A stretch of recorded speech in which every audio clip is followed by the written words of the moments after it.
संताजी भाग 2. शंभू राजांवर हे संकट कोसळलं त्याला कारणे अनेक होती. ते गादीवर आले तेव्हापासून दगाफटका होण्याचा धोका त्यांना जाणवत होता. विरोधकांची वीण वाढत गेली.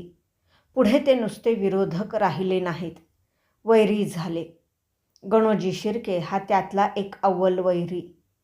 राजे कैद झाल्यावर गद्दार म्हणून गणोजीचं नाव गाजू लागलं, कारण कटात त्याने महत्त्वाची भूमिका बजावली होती. गणोजी येसूबाईंचा भाऊ, राजांचा मेव्हणा.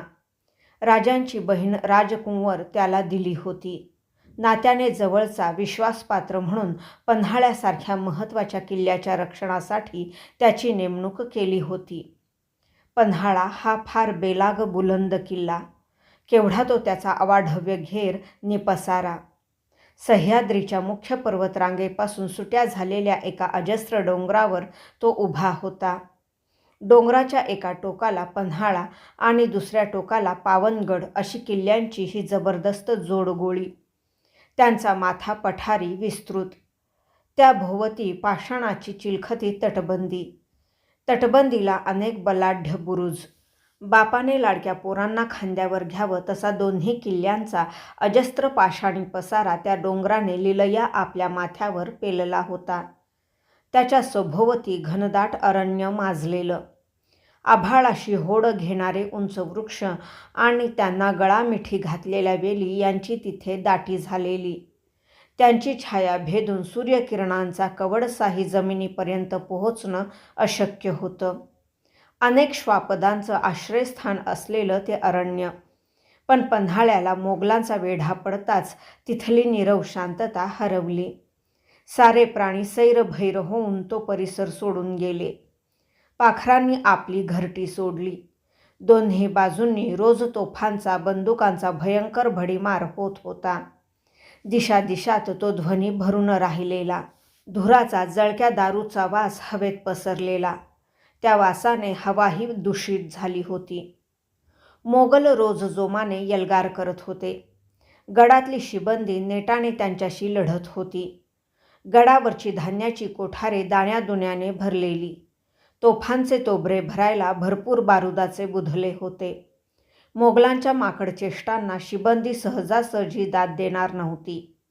4 दरवाजा, वाघ दरवाजा, राजदिंडी, 3 दरवाजा या प्रवेशद्वारांवर हत्यारबंद धारकऱ्यांची अष्टौप्रहर जागल होती. दुतोंडी, दौलती, पुसाटी, काली या बुरुजांवर आराबांच्या गाड्या ठेवलेल्या. त्यावर मांडलेल्या घनगरज तोफा धडाडधूम बरसत होत्या. त्यांच्या आवाजाने धरतीने आकाश एक होत होतं. तटाबुरुजांच्या जंग्यातून दुनाळा, रामचांगी यांसारख्या बंदुका रोखलेल्या. शत्रू माऱ्याच्या टप्प्यात आला की त्याचा अचूक वेध घ्यायच्या. खरं तर मराठ्यांना या तोफा बंदुकांची गरजच नव्हती. फुकटात मिळणाऱ्या दगडगोट्यांवर त्यांची भिस्त. गोफणीतून अचूक गोटे मारून ते शत्रूची दैना उडवत. गनिमगडाला भिडला की वरून मोठमोठे दगड लोटून देत. लढाई निकरावर आली तरच ते तोफा बंदुकांचा वापर करत. पन्हाळा ही निसर्गाची एक बेलाग रचना होती आणि मानवी जिद्द त्या रचनेवर मात करण्यासाठी धडपडत होती. रोजच्या लढाईत असंख्य माणसे मारली जात. सामानाची नासाडी होई. पण पन्हाळ्याला त्याची कसली पर्वा. घोर समाधी लावलेल्या उग्र हटयोग्यासारखा हा सारा प्रकार पाहत तो निश्चल तटस्थ उभा होता. असे अनेक युद्धप्रसंग त्याने अनुभवले होते. आपल्या बुलंद छातीवर तोफांचे सहस्रावधी गोळे झेलले होते. सन 1191 मध्ये शिलाहार राजा भोज याने हा किल्ला बळकट बनवला आणि तिथे आपली राजधानी केली. पन्हाळ्याचं मूळ नाव पन्नगालय, पन्नालका अथवा पद्मनाला असंही त्याला म्हणत. सन 1489 पर्यंत तो बहामनी सुलतानांच्या ताब्यात होता. नंतर आदिलशहाने तो आपल्याकडे घेतला.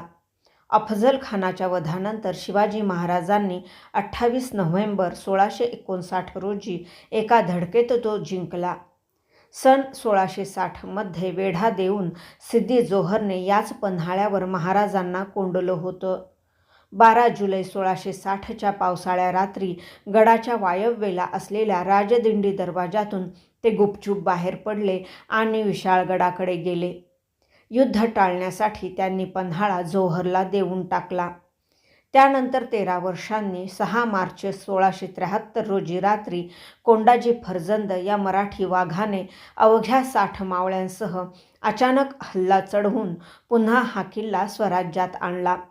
तेव्हापासून तो मराठ्यांकडेच होता. पन्हाळ्याला आपला इतिहास ठाऊक होता, कारण तो त्याचा निर्माता होता. संकटांशी सामना करणं हेच त्याचं प्राक्तन. मोगलांच्या आक्रमणाची तमा त्याला नव्हती. ज्यांना आश्रय दिला त्यांचं रक्षण करणं हे त्याचं ब्रीद होतं आणि आजवर आपल्या त्या ब्रीदाला तो जागलाही होता.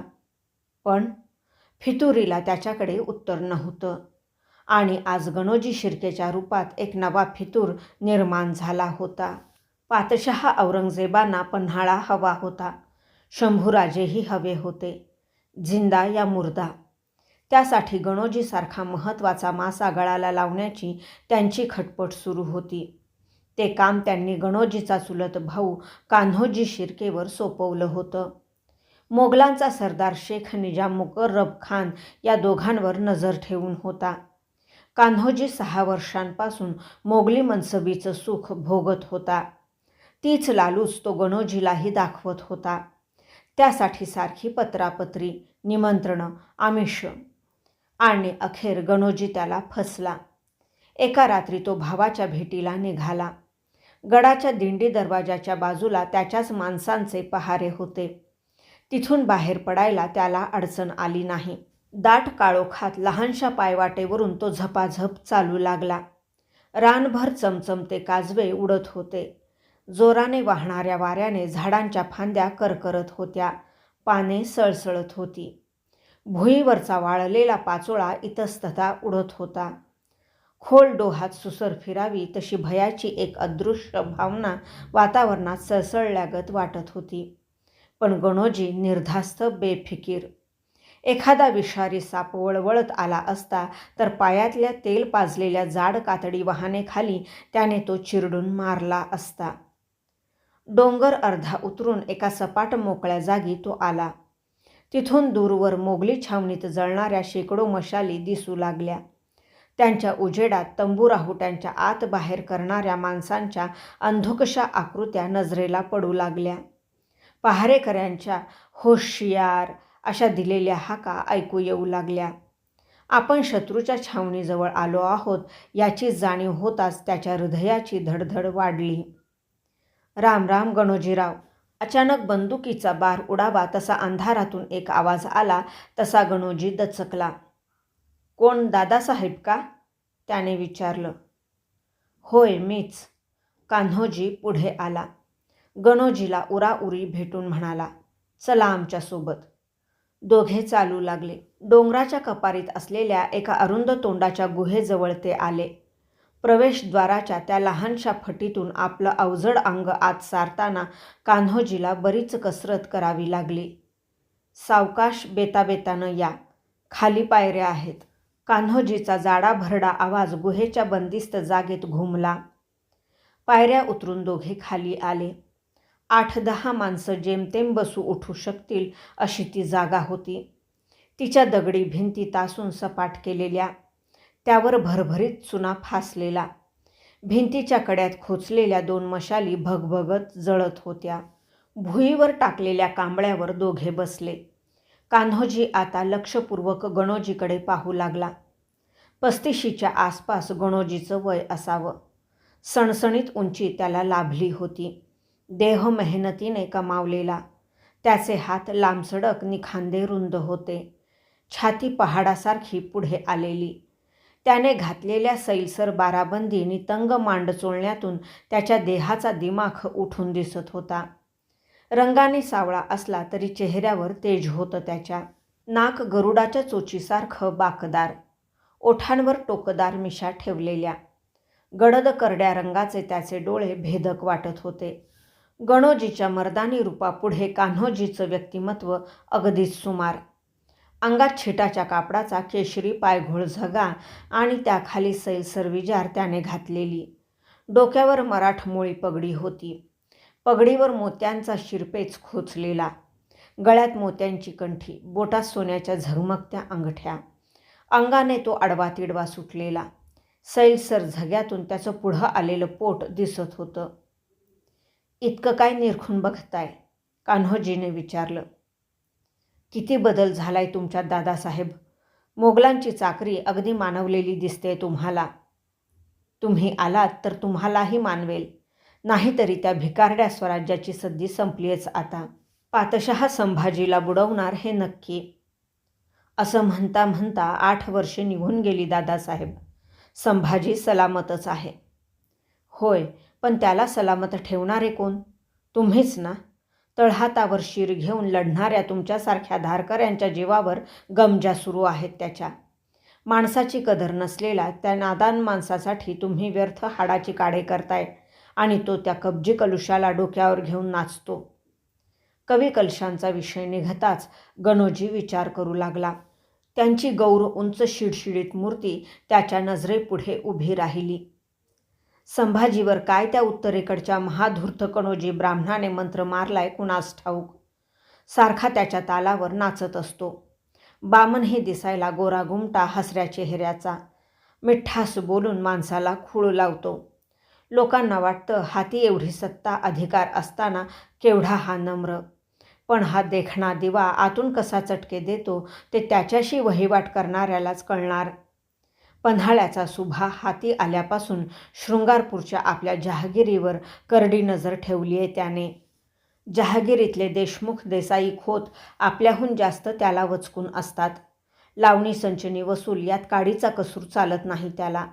चूक झाली की सजा ठरलेली. रयात मुरवत बिलकुल धरत नाही. अनेक बेकेद वागणाऱ्या मोकासदारांचे हक्क रुसूम मानपान त्याने जप्त केले. काहींना फितूर ठरवलं. त्यांची वतने अमानत केली. आपण रदबदली करायला गेलो तर एक दिवस आपल्यालाच सुनावून मोकळा झाला.